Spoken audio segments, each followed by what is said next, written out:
And welcome back to Japan Game Junk. Oh, the joy that was had finding certain treasures at this certain store. So this is the Sagamihara branch of Zest. There might be two, but if so, there's one that opened this year. It's the one that's much older. And there were so many things here that I saw that were positive until there's one that was so good. I said, you know what? I'm not going to jinx myself. I got the stuff I wanted to get, and I went to the register and bought the stuff and left.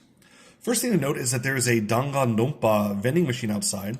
I've put the video of that up on the YouTube channel before, but yeah, many of these stores, these Zest stores, still have their Danganronpa vending machines. So it's got all the characters there for the different games. And yeah, anyway, if you want to see it, then go see it.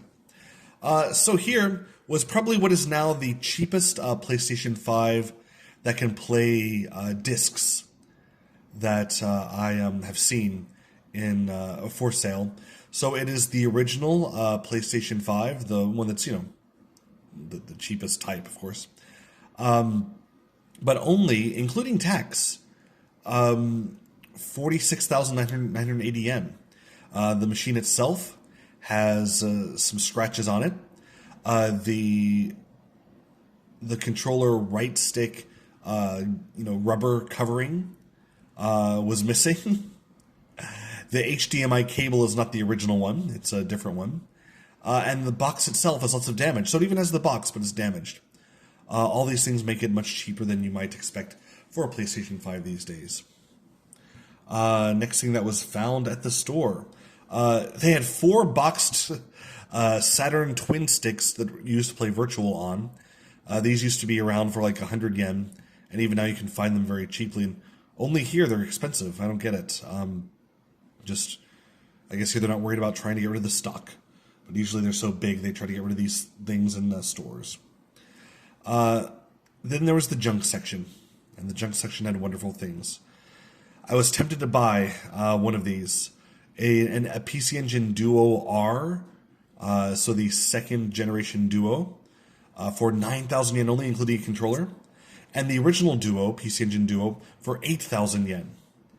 They did not come with the cables or the AC adapters, though, and that's the reason why I did not buy one of these, is that the AC adapter alone, which is kind of hard to find sometimes, although you can go get one at the Zest in Soka City in Saitama, but there it's like 4,000 yen. But yeah, they're usually very expensive, so if it had the AC adapter for either one of these, I would have bought it, even though it was marked as junk and not a guarantee to work. But what I did get was for 1,000 yen a Pokemon mini system that included inside a software, the Pokemon Pikachu game, the most common one. But even just these game cartridges themselves for the Pokemon mini can run very, very expensively, so in the 4,000 or 5,000 yen range. So here was a Pokemon mini system, including that cartridge, for just 1,000 yen, but marked as untested. And sadly, I did buy this, and when I got it home, it does not work. Some of the battery component compartment in there, it was a bit rusted out. Maybe a battery had leaked. So in the future, I'm going to try to get this thing working. But for 1,000 yen, even if it doesn't work, that was a fairly decent find to have as the part of the collection. A Switch or PC use 8-bit DOE controller, the arcade stick that looks very similar to the NES Advantage, the old-timey, very popular arcade stick. The controller itself for it's USB, 10,000 yen, but it's 1,000 yen off because it had no box, so 9,000 yen. For only 33,000 yen, including tax, a brand new in-box Xbox One original version, the day one version. So this will have inside the Kinect. It'll have the download codes for Titanfall and Kinect Sports Rivals. And it will also have a download code for the exclusive wallpaper to show that you bought your Xbox One on day one, even though you didn't. This is actually the version that I bought about 3 months after it came out. And I thought I was like really getting in luckily to get this version, way back when, 10 years ago. And yeah, this it's still available in some places. 33,000 yen. And mentioning before, in my last episode, Serial Experiments Lane for the PlayStation, which was 330,000 yen in the hard off mentioned before. Here in this Zest store in Sagamihara City, which was visited the same day, it was only 104,000 yen. So actually, it's less than 100,000 yen plus tax. And it doesn't have the Obi strip, but that is, thousands of dollars less for this piece of software. Craziness. For some reason, they had Dreamcast. It's a beautiful looking Dreamcast, but it didn't have the box or instructions. It has everything else.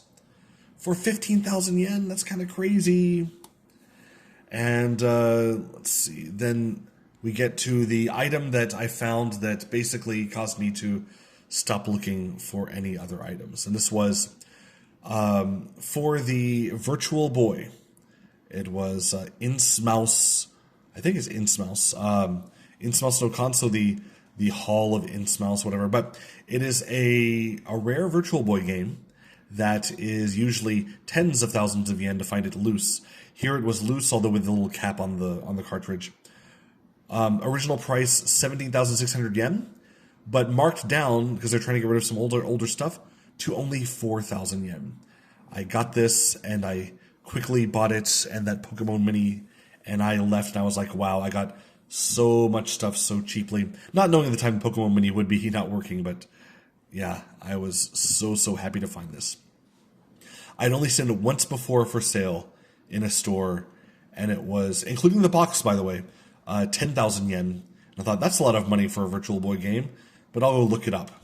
And I went to look it up, and I saw that it's worth much more than that even without the box. And I went back to that store about a week later, and it was gone. So I was so happy to see this here at this store for 4,000 yen. I didn't think, I just grabbed it, and I went and made the purchase.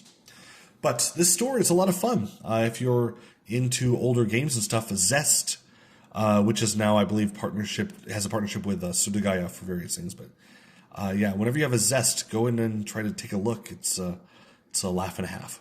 But I will this weekend try more effort to make the Pokemon Mini work, and also to play a bit of this Virtual Boy game. And it looks like it's very scary, so I'm probably much more happy to have it for the collection than the gameplay, but I'll give it a shot. Anyway, thanks so much for listening. Hope you're having a wonderful day and good bye.